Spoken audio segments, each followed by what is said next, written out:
Welcome to the stream. My name is Joe B, part of Joe and Joe Games, and what I'm bringing you today is an explanation of Escape Pod Scramble, a 1 to 6 player cooperative game. That's right, 1 to 6 players. And I suppose you could play more, but I think it's probably the most fun with 1 to 6 players. Okay, so the purpose of this game is to get your crew off of your spaceship and onto the last escape pod available, Escape Pod Scramble. You are scrambling for that last escape pod, and the reason why is because gravity has gone awry, it's gone bonkers, crazy, wacko, and it is tearing your ship apart, and it is causing all sorts of problems. You're going to be moving at different speeds based on how heavy or light the gravity is, and obviously those aren't the correct terms, but strong or weak, you know. So you'll see that as we move along. Also, the board itself is going to be modular, so it's always going to be a different game. It's always going to be a different challenge. It's actually doubly modular, and I'll explain what that means in a second. So as you can see, I've already got some pieces laid out here. These are all individual strips, as you can see. We're going to be playing this game here inside of Tabletop Simulator, which I went ahead and I created, modeled some of these pieces, the dice and the tokens and whatnot, in order to bring this into Tabletop Simulator to playtest it and prototype it. I do have a physical copy, but this is much easier to videotape. So, or video, because who uses videotape anymore? Okay, so in this game, you are playing a full crew of 6 members, and you're trying to get all of them all the way down this last corridor to the final gate on the ship to get to your escape pod. And I'm going to go ahead and put an escape pod here and stuff like that. It'll be real interesting. Okay, real interesting. We'll see. Alright, so at first you lay out random strips of board. This is not a normal layout. These are all individual strips, and they can all be moved separately, every horizontal strip. And so you notice that it's composed of 6 spots and a color and maybe some of these little symbols. I'll explain what all those mean in a second.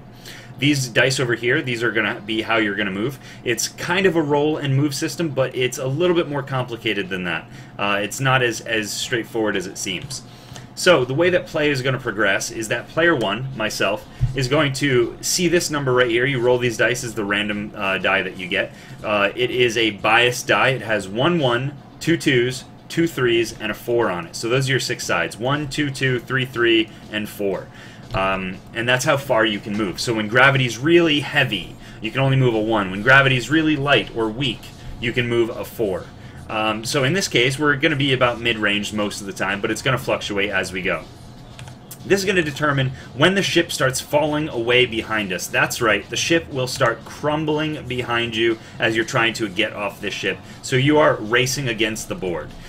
So, for example, play would move like this. I have a 2 right here. I can move any one of these characters. I'm not beholden to any one character. Let's say I move Bump. And don't worry, these names may change, but this is kind of an idea of what they will do. So let's say I move Bump 1, 2 spots, and I put him right here. I'm then going to roll this die, and that's going to be a 2, and we're going to put that there. And the next player has to move a 2. Player after that has to move a 1. Player after that has to move a 2. So I'm going to move a 2 with the second guy. Now let's say I'm player B now, right? I'm friend number B, trying to control and help this team, guide this team off this ship. I am not allowed to move this guy again, unless I'm on a specific zone, which we'll go over that in a second. So I have to choose a different person to move forward. So let's say I go 1, 2, and I move him forward. Then I'm going to roll, etc., etc., etc. You're going to see as this, every time you move, you will progress the die. Once you get to here, things start falling away behind you. Anything that's on this spot will fall away, which means characters can and will die unless you're very, very good at this game or you get insanely lucky. There is a great mix of strategy and luck involved in this game. So let's go ahead and reset this back to where we were, and I'll start explaining the sections of the board and the pieces and how they move, because every character has their own movement and ability plan. So if we go through here, white zones are nothing zones. Those are where nothing special happens in those zones. They're safe, or as safe as can be. But gravity still will be affecting them there. Okay, so in the yellow zone, the energized zone, as I was mentioning before, when I move a character, let's say I had a 1 and I moved a character here, and then my next teammate gets to move a character. They cannot move a character I just moved unless they were put into the yellow. Then they have the option to move it. They don't have to, but they can. So let's say you really wanted this guy to move a 2, because a 2 is the next number. Well, good thing I moved him onto the yellow zone. Now you can move him too, and you can get to a new spot, and it can really save the day sometimes. So the energized zone allows a player after you to move a token you just moved. Then we have the super easy zones. These ones are gravity up and gravity down, or gravity strong and gravity weak. You can see here we have, oh, let me zoom out here. Better yet, I'll do this right here. So you can see we have an up arrow and we have a down arrow. So when a character is on this zone, if you were to move a character from this zone, let's see, I have a 2 right here. Well, this character right here can move a 2, no problem.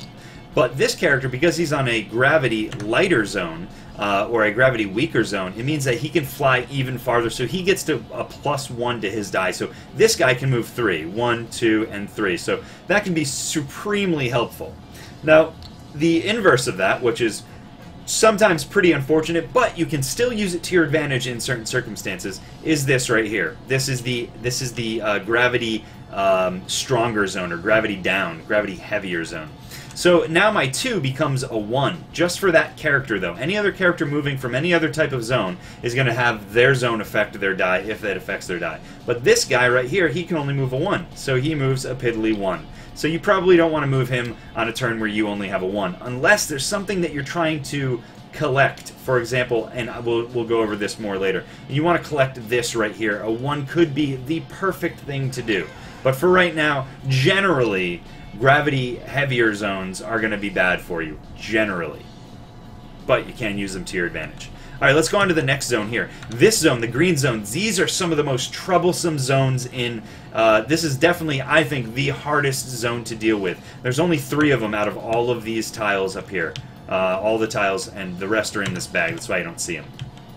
So, the gravity, the shift zone, whenever a character either lands on it or travels through it, this zone will shift over in the direction that is indicated on this arrow 1 spot. So now all of a sudden, if I had a character here, I can't go through this spot. I can't travel right through it. This is the hull of the ship. So I'm going to have to go on an angle. Now, what if a character gets over here? Well, if he's in this spot and he's now inside the hull of the ship, he's almost going to be stuck. If this whole shift zone happens to shift one more time over here like this, oh, that's a half a shift. My bad. Let me there we go. Like this. Now this guy has to move in before being able to move up on an angle or straight up. So you can get people really stuck here. Also, if there's guys over here, and this is all the way over here, now all of a sudden you really need to move him over first before you can move him forward, which can be really, really difficult. Pyro, thank you so much, buddy. I appreciate that. Pyro, that resub. Wee woo, wee woo, wee woo.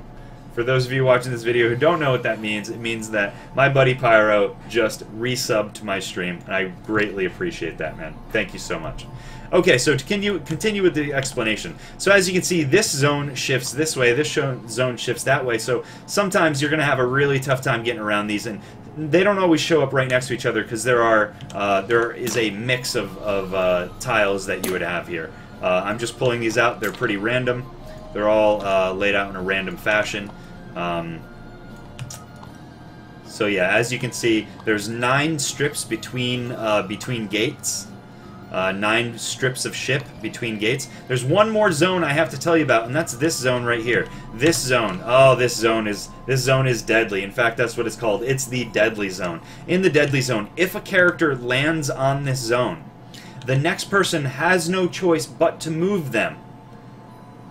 I lied. They have a choice, because if they don't move them, they die. So, for example, if I put this guy onto this zone somehow, and then you decide to move this guy over to here, this guy dies. Well, that's one less person with one less ability that you're going to be able to use on this escape. Now, trust me, there are going to be times where you have to make the very, very difficult decisions of letting people go. And I'm not talking about firing them. I'm talking about letting them drift off into space and die. That is absolutely what happens. Okay, so we're going to go through the first section of this game. I'm going to go ahead and just keep that up there just so you can see the separation for the first section here. The next thing that we have to do is let's introduce... Oh dear. Oh dear. It's already bad. I'll tell you why in a second. You're like, well, that thing's red. Oh, wait, maybe I did not shuffle these. That would be why this happened. Let's go ahead and shuffle these up. Yes, this is shuffling the bag.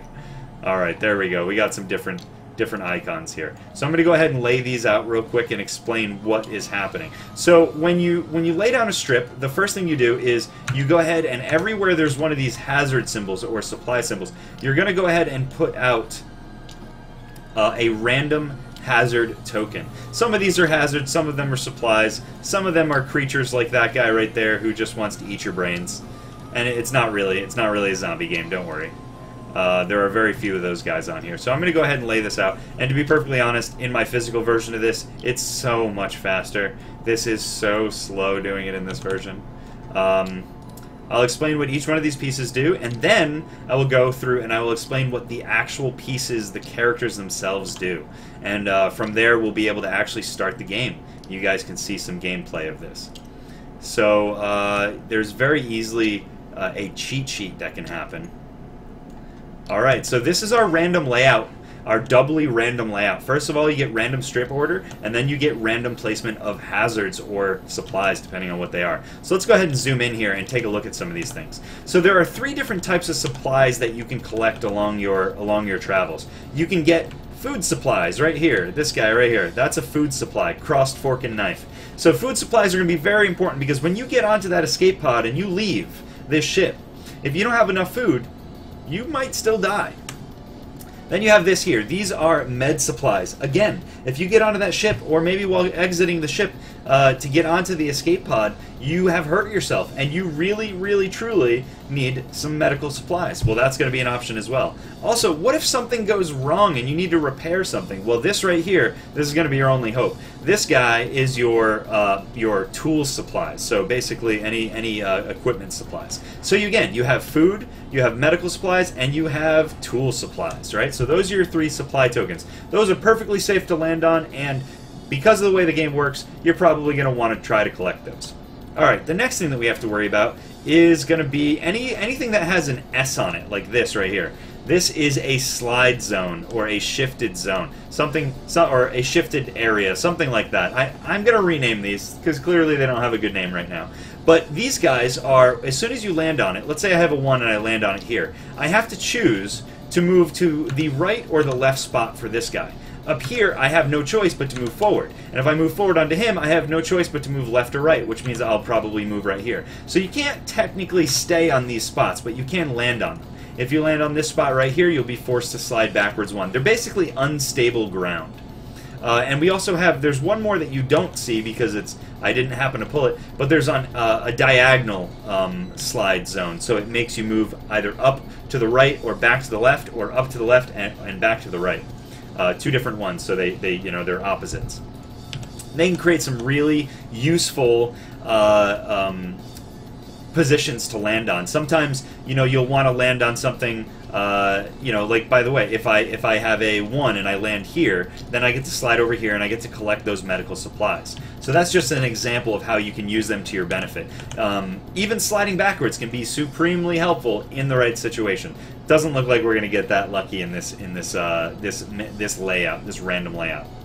Okay, so the next thing that we're going to go over is a monster. So these guys right here, there are a few different types of monsters. As you can see, we have 2 of them right here. This is one, and this is another one. This guy, you'll notice he has that little symbol down on the lower right hand corner. It's a food symbol, and this one has a medical symbol, because what happens is if I land on a row that has one of these guys in it, he will run to you and hug you and hold you and attack you, and you cannot leave him unless you discard a collected food symbol. So you have to feed this guy. This guy needs medication. Basically, you need to tranquilize him. And there's one other guy who takes tools, which means you basically need to beat the crap out of him to get him off of you. And when you do get him off of you, all that happens is you get to continue moving, but he stays there.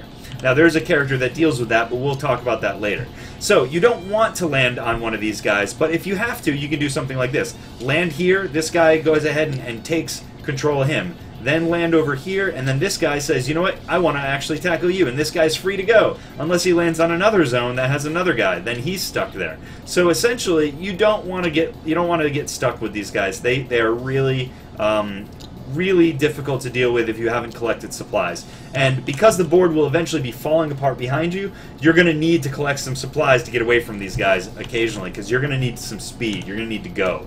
Alright, next kind of thing that we have is a security turret. This guy right here. Now this security turret, he's a little upside down right now, but a security turret is really, really dangerous. If you land on any adjacent spot to the security turret, you have to roll a four-sided die, or a six-sided die that has 1 to 4 on it, and if you roll a 1, your character dies. So it's a risk.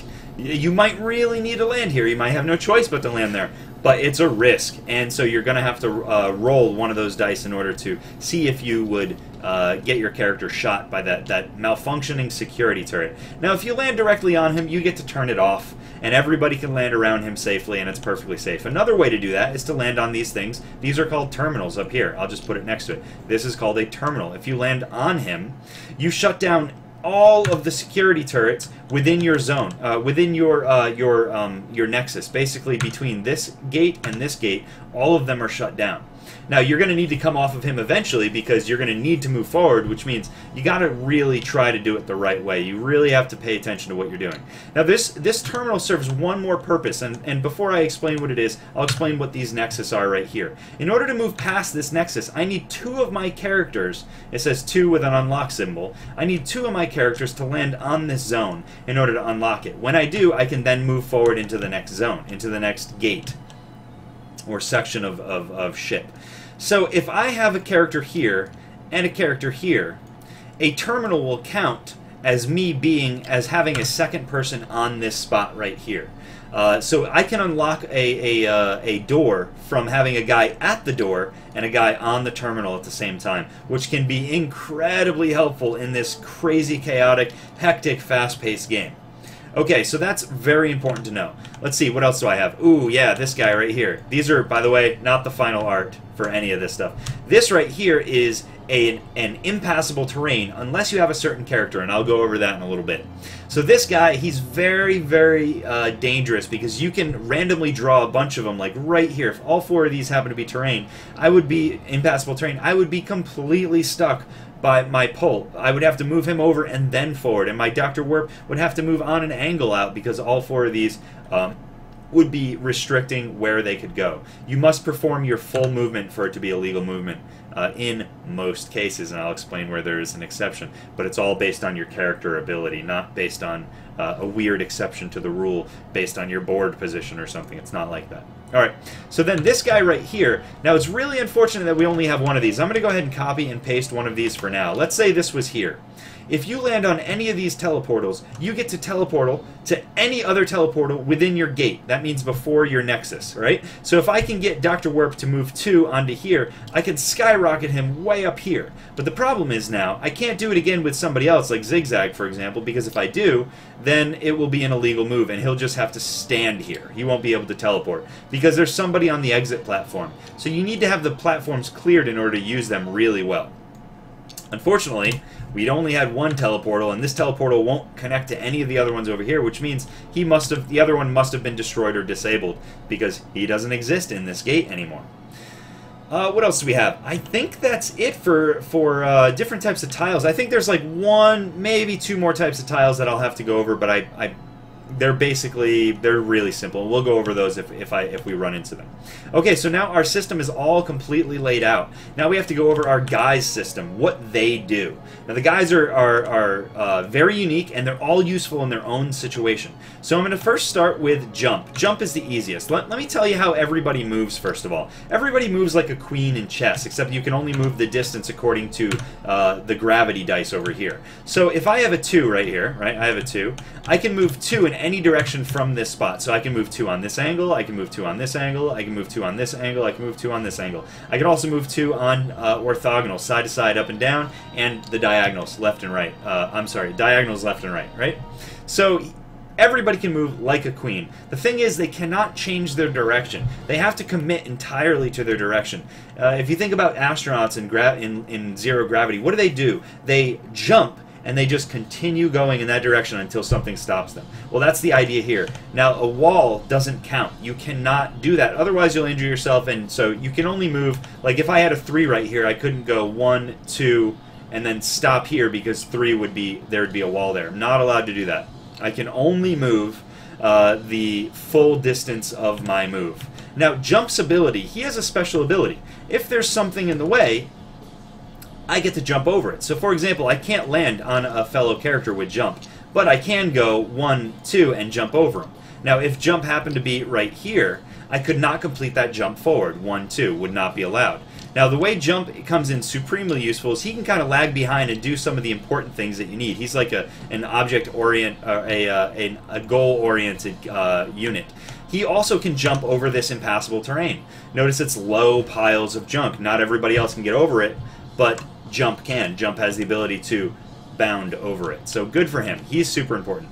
Now remember I was saying that everybody moves like a queen. Everybody has the ability to move on all directions. Well, Zigzag is the only character that doesn't get to do that. However, he gains a new ability in the absence of the orthogonals. Up and down, he can't do it. He can only move on angles. But he gains the ability to change direction on angles. So for example, if I had a 4, I could go 1, 2, 3, 4. And I can move him like that. However, he cannot go 1, 2. He cannot move sideways. Not allowed to move sideways or forward. He has to move on an angle. So he doesn't just have to go in a straight line on diagonals. He actually has the ability to change directions. 1, 2, 3, 4, and pick up that tile there. So Zigzag's super useful for doing some tricky things and getting out of difficult situations, especially because he can move backwards. Okay, the next person we have is going to be Dr. Werp. Dr. Werp's special ability is he was the scientist on the ship. He was dealing with these escaped creatures, these escaped lab experiments. So if Dr. Werp lands on a horizontal zone where there's a creature, the creature runs to him and dies and becomes a type of unit that is listed below. So he now counts as a food unit.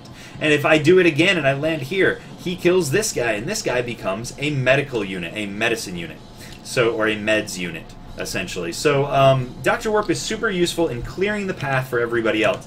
But outside of that, he's not super useful. That's his limited scope of ability. But I promise you that it comes into play very much, and he is super powerful. But he doesn't do anything else. He just kills monsters.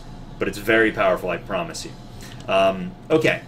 Then we have Bump. Bump has the ability to not have to move the entire length of his move. So for example, if I have a 2 and I have a Dr. Werp right here, I can bump into him, so I've ran into him, and now I've moved 1 space. So because I moved 1 space, I can move Dr. Werp 1 space in any direction from this spot right here. 1, 1, 1, 1, 1. The idea is that Bump will run into you and decide to throw you in a direction. He's kind of a really powerful dude. So for example, if I have a 4, 1, 2, 3, 4, and I land on Dr. Werp here, Dr. Werp gets to then go from this spot.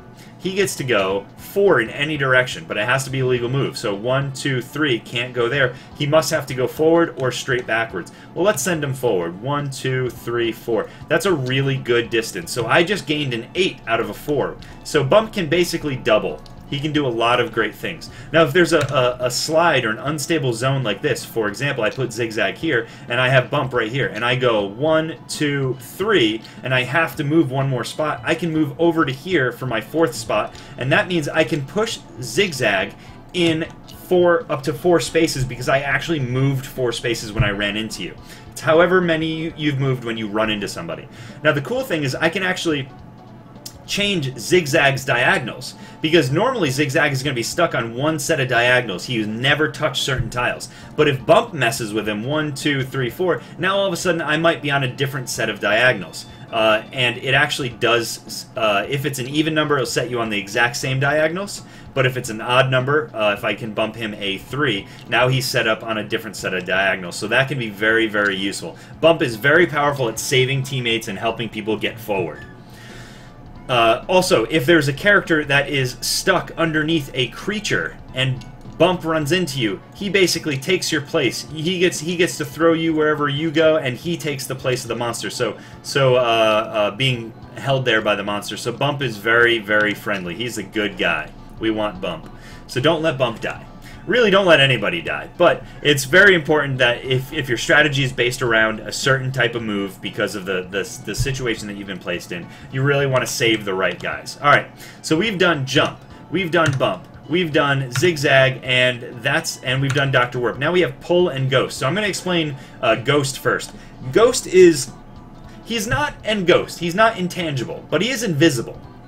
Because he's invisible, and because he's so light-footed, he is not affected by any zones. He's got this weird impervious bubble around him. So that means gravity up zones, gravity down zones, security turrets, monsters, deadly zones, shift zones, energized zones. None of those matter, right? So he can stand right here and not have to roll to be protected from the security turret. He can land in this zone right here and not have to worry about the monster capturing him. He can go through a shift zone like this, and the shift zone won't actually shift. He can land on a deadly zone, and he won't die because he's Ghost. He lands on an energy zone, and you can't move him because he's Ghost. However, when he does land on a lock zone, he can actually type in the code to unlock the zone. I might change that because he is pretty powerful, but having Ghost die is quite sad sometimes. Okay, the next and final one that we have is pull. Now, pull is really, really tricky to use, but incredibly powerful. Let's say I have a 4, and I move pull straight up 4 units. 1, 2, 3, 4, and then he slides back down to here. He didn't get to use his ability. Pull is very special in that every column that he passes that has a guy in it, another unit of yours in it, he gets to move all of those units forward 1 spot. So if I go 1, 2, 3, and 4, I get to move jump forward 1, bump forward 1, Dr. Warp forward 1, and zigzag forward 1. And then zigzag, I'm going to have him go over here and pick up that unit right there. And jump landed on here, so he neutralized the security turret. So that's a really awesome first move. I got 1, 2, 3, 4 free movements out of which can be super crucial. He can save multiple characters at the same time. He can also put them all into danger at the same time, and then so you have to be very careful how you use him. He's very, very powerful. Now, even if let's say this happens. Let's say it's like this, and I am right here, and I move 1, 2. I have moved both of these guys forward 1 spot, even if they're in a line. So pull can be incredibly powerful, but oftentimes he's a front runner, so he runs into danger first. So you have to choose between him and Dr. Warp and Ghost to kind of be the front runners. Bump is usually kind of somebody who sits back a little bit. Jump sits back a little bit. Dr. Warp, you want him ahead. Zigzag and Ghost, they're kind of in the middle doing their thing. So yeah, you'll figure out the strategy as you go. So now let's get on to the game. Sorry, that was 35 minutes of explanation of how the game works, but I promise you, it's a lot easier than that once you're just going ahead and showing people how to play. Okay, so I have a 4 right here. Actually, let's not cheat here. Let's re-roll this die. All right, I got a 3. So I'm going to be player A and player B. So right now I'm player A. I have a 3. I'm going to go, let's see, I'm going to do something like 1, 2, 3. Okay, so I'm going to do pull, and I'm going to go 1, 2, 3, and then I'm going to move over to here, which unfortunately, because I landed here, this guy is going to land on top of me, and now I'm stuck. But he did move past some columns, and what he did was he moved Dr. Warp up 1 spot, he moved Bump up 1 spot, and then he moved Jump up 1 spot, but then he came back this way, which means he moved Bump up yet again. So I got a lot of free movement out of that 3 right there using him. That was pretty great. And we've got the turret shut off, so nobody's going to die. And we've got Dr. Warp really close. We have a 2 next, so Dr. Warp could move up here and kill this guy and save everybody, right? So now that my turn's over, I'm going to go ahead and roll this. And the ship doesn't start falling away quite yet, but I'll show you when it does. Now I have a 2. I'm player B now, right? So player B gets to move units at a 2. Uh-oh, wait, I forgot something. I just moved Dr. Warp accidentally into this turret zone. That's really dangerous, so I'm going to go ahead and roll and hope for not a 1. Oh no, of course, I'd roll a 1. So my plan to be able to kill this creature here with Dr. Warp unfortunately dies. Dr. Warp just died. That's how dangerous these things can be. Obviously it's a 1 in 6 chance, but it's still pretty dangerous. Alright, so I can't move Dr. Warp. I have a 2. Let's see what I can do here. If I go, let's see, if I can do 1, 2, that'd be dangerous. 1, 2, that'd be dangerous. Let's try something like this. Let's go, let's move Bump a 1 up to here. Well, up to here. So what's going to happen is this whole character right here. Oops, 1 second. I grabbed the wrong thing. This character and tile right here are going to get... Bump is going to land on them. When Bump lands on them, he's going to have the ability... First of all, he's going to take over the monster. Monster's now going to capture this guy. And he's going to allow the ability to move Pull in a direction. And I get to move him 1 spot since I moved 1. Even though Bump was here, he had a 2, but because of this zone, it increased it to a 3. I only still moved 1 spot. So that means I'm going to move Pull up to here. Now, Pull just moved up, which moves Jump up 1 spot, but it's okay that... so if I didn't land on this terminal right here, I'd have to roll a 6-sided die here to check to see if Jump survived being 1 spot adjacent to the security. Well, I landed on the turret, which means that this turret... Or I landed on the terminal, which means this turret and this turret are now shut down, and we're safe. That's pretty great. So that was a really good move. Plus, I got a free move out of Jump. So I'm going to go ahead and roll. That was a really good second move.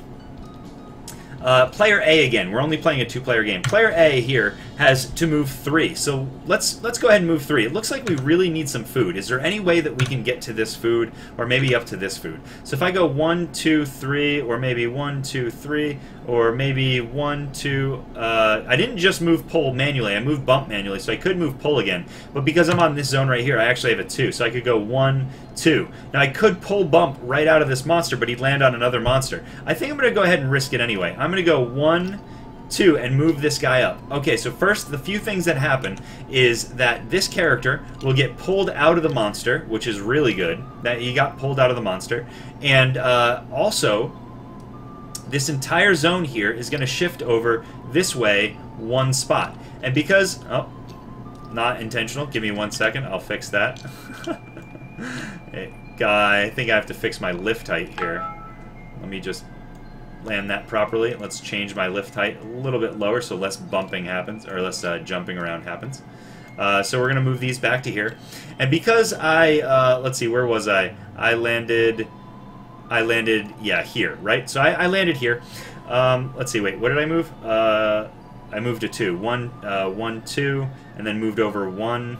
So yeah, I should be right here. Okay, and because I moved here, this guy gets to move up 1, and I'm going to have him move over here, which is then going to collapse this guy onto him here. So that was all the things that happened just from moving Pull up to that spot, because Pull then changed columns into this guy, and this guy got to move up 1, etc., etc., etc. Okay, so now this guy's going to roll.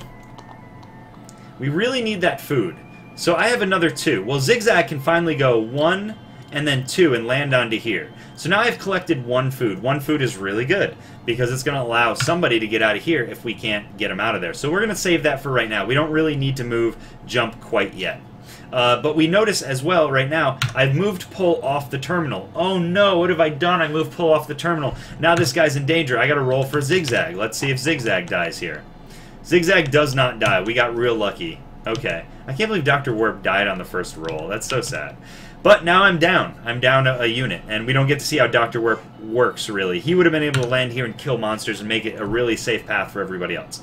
Okay, so he moved his 2, and we're going to go ahead and roll that. We got another 2. We're going to put that right there. Now we have a 3 to use. All right, so let's see if we can get some action happening. 1, 2, 3. Let's see. Let's see, 1, 2, 3, 1, 2, 3. You know what I'm gonna do? Oh wait, I can't move Zigzag because the last player just moved him, and he would have a 4 anyway. So let's see what we got. Bump has a 2 because he's on a negative zone, so we could go 1, 2, and go up to here. So 1, 2, and grab another food token right here. So we grab that. It goes like that, and now because I landed on a shift zone, the entire zone will shift 1 more spot. Alright, and it's getting harder and harder to get through here, so I'm going to need to get my Zigzag way over there. Let's go ahead and roll this die here. We got another 3 coming up. That's pretty great. Okay, so now we're getting really close to the ship starting to fall away. And then that's where it starts getting really crazy. So we have a 2. Let's see if we can do anything with a 2. Let's go, let's do 1, 2. Let's go 1, 2. Actually, yeah, 1, 2, all the way to here. Now, I'm inside the laser zone, but Ghost is not affected by lasers. Also, Ghost will not get a +1 if he tries to move from here. So, Ghost is, you know, he's got a mix of good and bad. So we got a 3, that's pretty great. So now we have a 2. Let's get Zigzag out of here. Let's go 1, 2. Oh no, wait, I have a 3 because I'm on the plus zone. That's perfect because I'm going to be able to avoid the monster. 1, 2, 3, and I moved him way over here, which is super useful. All right, then we're going to go here, and there we go. We got a 3 here. Now we have a 3. Let's see if we can get somebody out of here. If we go 1, I could get jump out of here if I just move straight forward. 1, 2, 3, and that's not a bad move. I could get jump out of there, or I could go 1, 2. Oh, I can't move this guy because he's got a 3, not a 4 because he's ghost. 1, 2, 3. He can't land on a character. Bump. Let's see what he can do. 1, 2, 3. He can land on a tools thing. Well, since that seems pretty good, I'm going to go ahead and have him grab the tools, and he's going to land up here. But now he landed on another shift zone. This shift zone has to then move over 1 spot. Then I'm going to roll my die, and this is where it starts getting crazy.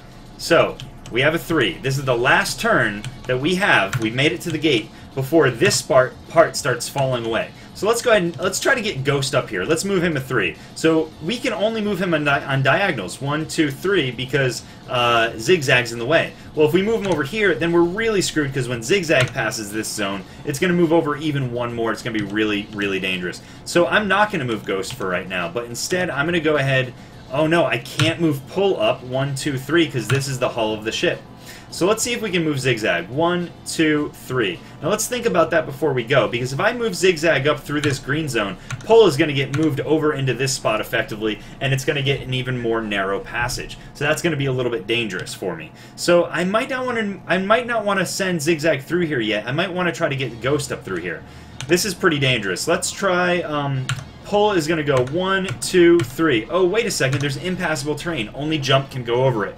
Man, this is getting really hard here. I think it's time. I'm going to go ahead and I'm going to discard this right here in order to escape this guy right here. And in doing so, I'm going to move my unit 3. So I'm going to go 1, 2, and 3. Remember, jump can get over here. Thank God jump was able to do that. However, we did just enter into another shift zone. One character either entered into or passed through it, and so now it gets moved over here like this.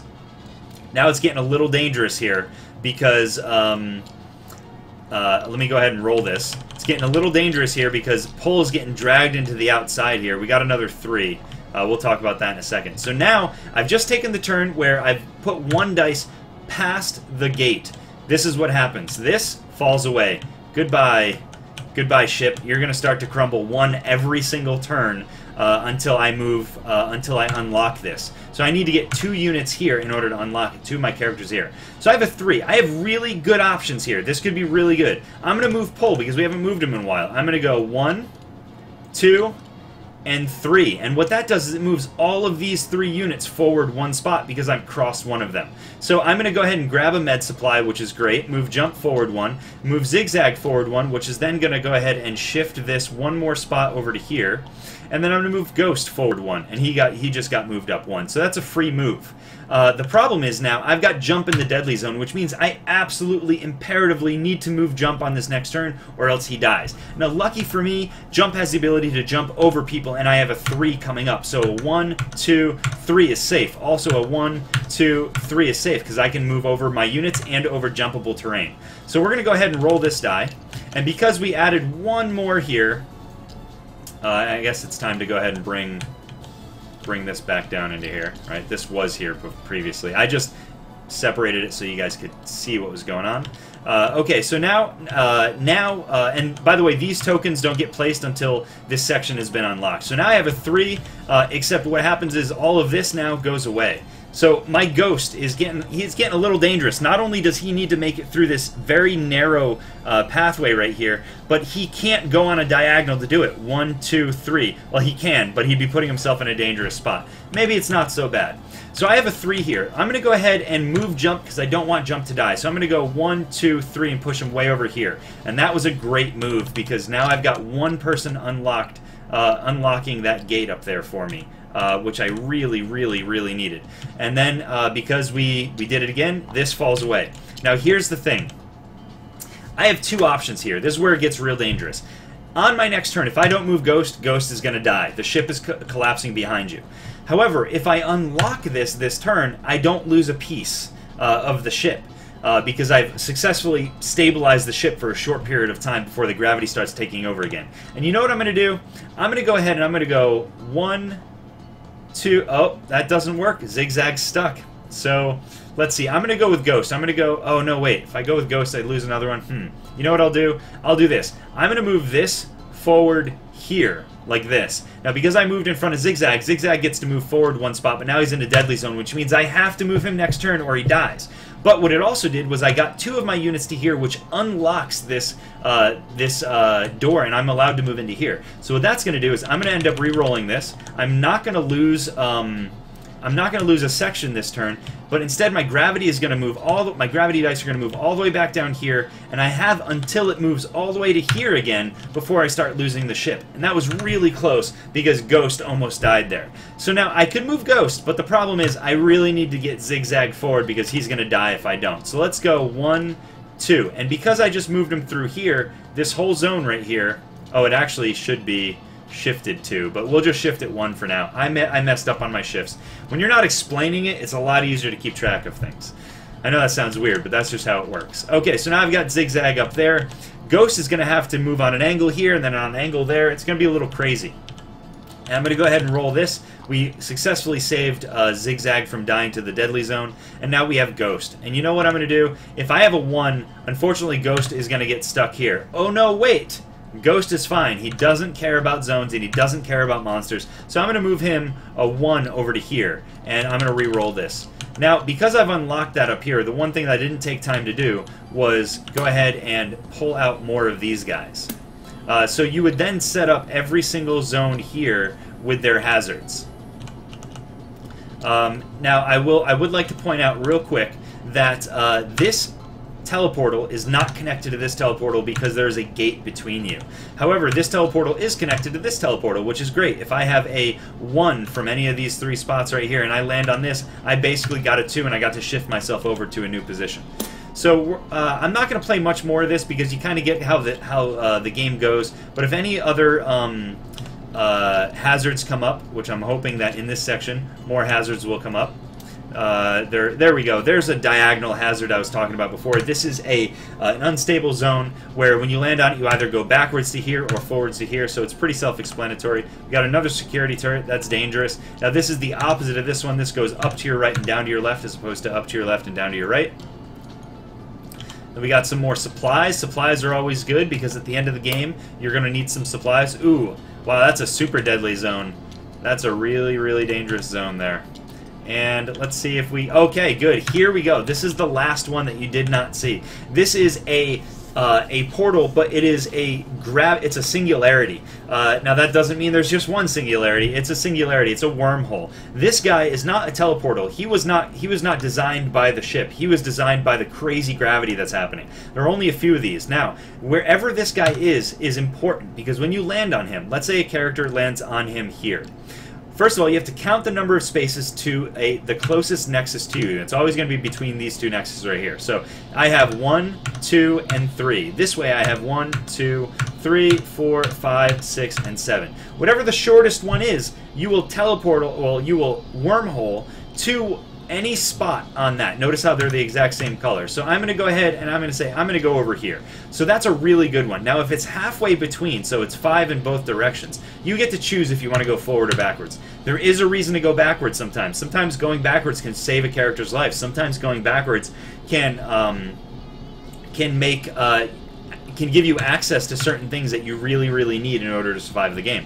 So sometimes you want to go backwards. And if a wormhole is back here, then you're closer to this and you'll get to go to any spot over here. So for example, let's say you were in a position like this.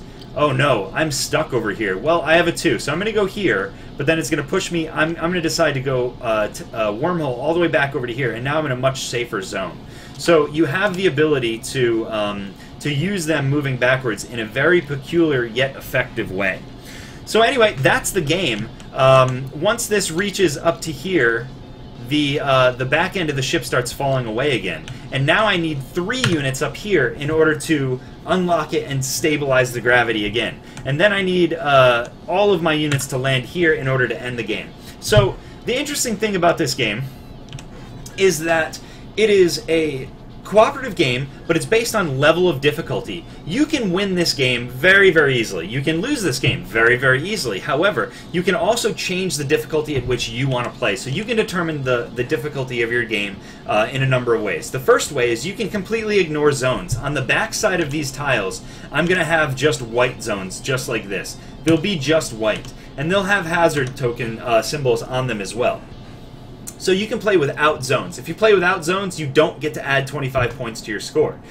Then, you can play without hazards. If you don't play with hazards, you don't get to add 50 points towards your score. So there's a base value for every single mechanic in this game to determine how many points that you get. If you want to play with 3 dice, it's the medium difficulty. So you add 5 points to your score. If you play with 4 dice, it's the hard difficulty. You add 15 points to your score. If you play with 2 dice, you don't add any points to your score. Maybe you just add 5. Maybe it's really little. So I have this all worked out in a document. I don't want to go over it right now. But I will just tell you some more ideas for changing the difficulty of the game. Another thing that you can do is you can, instead of resetting the gravity all the way back down to the last board piece that you have, you set it back to the furthest behind piece that you have. So then there's this weird risk and reward. If I leave a guy back when I stabilize, it'll reset really far back. However, I'm risking letting a guy die because something doesn't go my way. And then the dice don't reset far back, then they reset really, really close. You can also play to add another level of difficulty with all of these tokens face down. Let me go ahead and lock these real quick so I can show you what I mean by face down play. So all of these guys face down. Now, the way that it works, and they will have colors on the back so it's easy to spot that there's a white token on a white background. So the way that this works, let's say I have a 4 with my jump here. I'm going to go 1. I declare my direction. 1, 2, 3, 4. Which means I'm going to discover all of these things. So my first thing I'm going to discover is this. Great, I can keep going. Great, I can keep going. And I will land right here. Now, if that had been like a wall or basically the debris. The debris is the only thing that ruins that, and there's quite a bit of debris in this game. If there's a debris and it's not the jump character, then you might stop short of where you wanted to go. Also, once you land, you get to scout ahead in one tile adjacent to you in every direction. So you get to scout 1, 2, 3, and 4. Oh no, I didn't know that was there. Shoot, now I have to roll a die to see if he dies. If you play with the face-down version, you end up adding 50 points to your score because it is that much harder. It is way harder. So as you can see, also, once you end the game, every character that you end the game with is worth a certain number of points. I think it's 30 points per character. And then, when you end the game, however many tiles or strips of ship that you have left at the end of the game, it's 5 points apiece. So, generally, when I play, there are about 5 strips of board left per turn, per game, and so that ends up being about 25 points. Now, I've ended the game with 2 tiles or 2 strips of ship left, and I've also ended the game with 15 strips left. But that was a really lucky game. So there's like the highest score that you can possibly get, and then we're gonna have tiers of scoring to decide how good you did in the gameplay based on the difficulty levels that you chose to use. And you can mix and match the difficulty levels as well. Let's see, is there anything else that you can change for difficulty levels? I think there's like one more thing, but I can't quite remember what it was.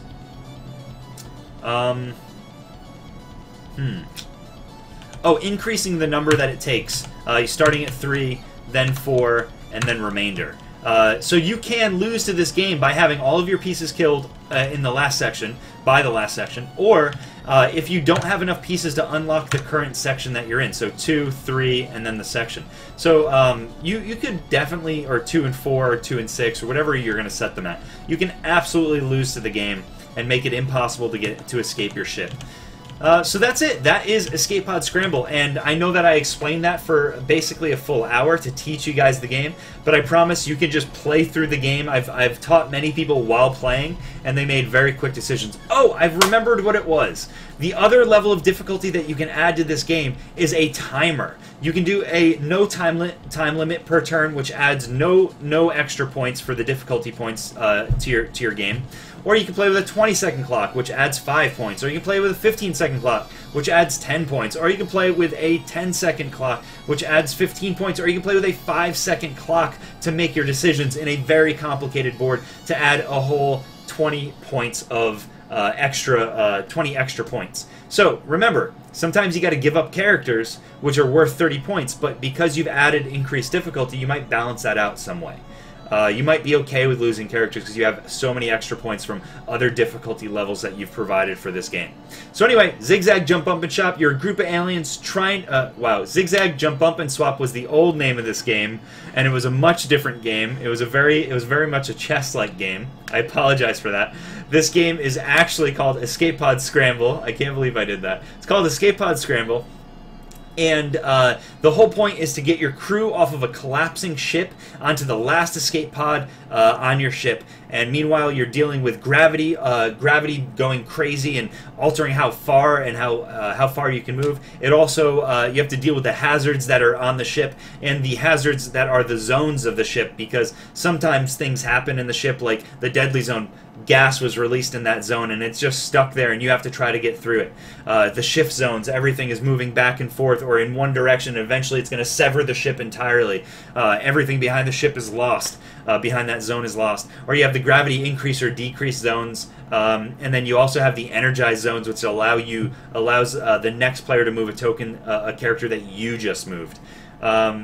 Yeah, variable difficulty levels, modular board. Actually, it's technically a modular difficulty system with modular board and modular hazards, and your pieces all have their own powers, and you can choose who lives and who dies, but hopefully everyone lives and you collect everything. There is a little bit more to this game that I haven't told you about, but it's inconsequential. You can learn it as you play the game.